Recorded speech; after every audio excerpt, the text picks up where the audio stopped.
Welcome to my channel. मी आहे advocate वर्षा आणि तुमचं माझ्या चॅनलवर खूप खूप स्वागत आहे. आणि आजच्या व्हिडिओमध्ये आपण खूप इन्फॉर्मेटिव्ह खूप जास्त तुमच्या कामात येणारी अशी एक माहिती मी तुम्हाला सांगणार आहे. त्या अगोदर मला म्हणायचं आहे की माझ्या चॅनलला सबस्क्राईब करा आणि व्हिडिओ आवडत असेल तर लाईक करा आणि शेअर करा. ठीक आहे. तर आजच्या व्हिडिओमध्ये मला हे सांगायचं आहे की लग्न तुम्ही मॅरिड असताना का दुसरं लग्न करू शकता. ठीक आहे. आणि तुम्ही जर असं केलं तर ते काय नवीन कायद्यानुसार भारतीय न्यायसंहिता जे 1 जुलै 2024ला लागू झालं होतं त्यानुसार तुम्हाला काय पनिशमेंट मिळू शकते, काय शिक्षा मिळू शकते. तर आणि तुम्ही दुसरं लग्न केलेलं आहे. ठीक आहे. पण असं सांगून केलेलं आहे की तुम्ही अनमॅरिड आहात.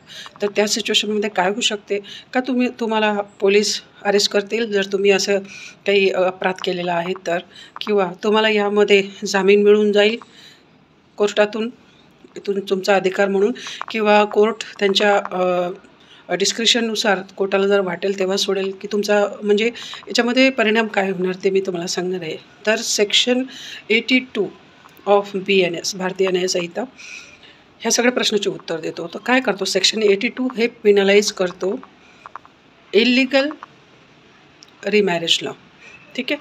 तर काय म्हटलं आहे सेक्शनमध्ये, आधी सेक्शन होते 494 495 ऑफ IPC, पण आता हे सगळं सेक्शन 82मध्ये सबक्लॉज 1 आणि सबक्लॉज 2मध्ये कव्हर केलेलं आहे. तर सेक्शन 82चं सबक्लॉज 1 असं म्हणते की मॅरिंग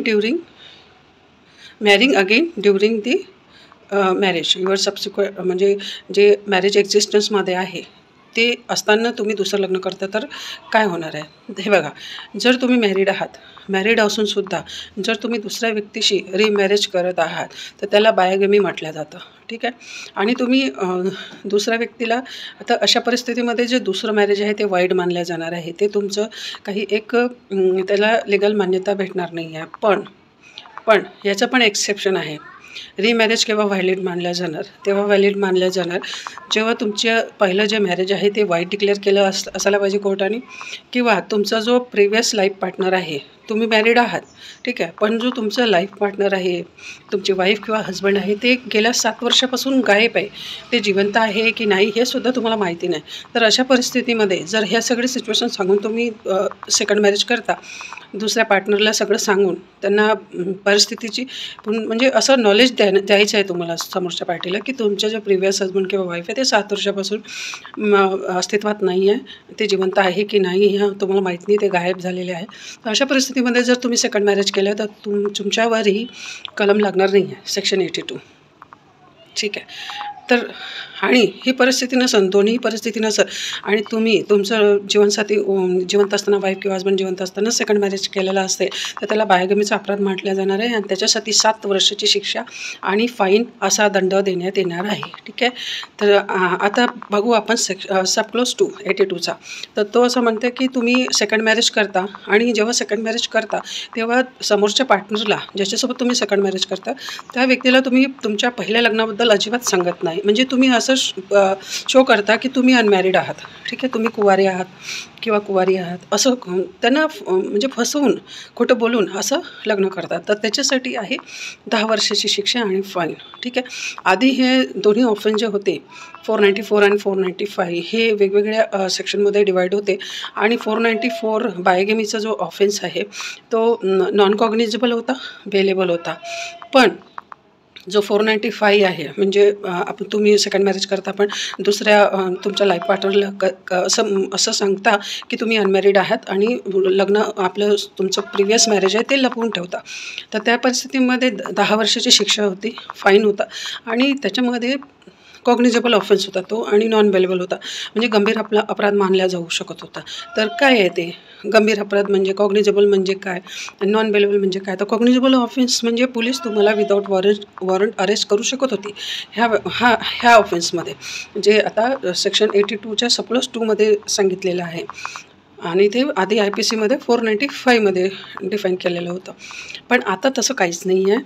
दोन्हीही ऑफेन्स जे 494 495 आहे ते 82 ऑफ BNSमध्ये कव्हर केलेले आहे. आणि हे दोन्ही ऑफेन्स जर तुम्ही करता तर हे बेलेबल ऑफेन्स आहे आणि नॉन कॉग्निजेबल, म्हणजे पोलीस तुम्हाला विदाऊट वॉरंट अरेस्ट करू शकत नाही. आणि समजा तुम्हाला तुमच्या अगेन्स्ट जर अशी केस फाईल केली, म्हणजे जे तुम्ही बायगेमीचा ऑफेन्स करता त्याच्यामध्ये पहिली पत्नी तुमच्या अगेन्स्ट केस करू शकते की तुम्ही मॅरिड असताना दुसरं लग्न केलेलं आहे.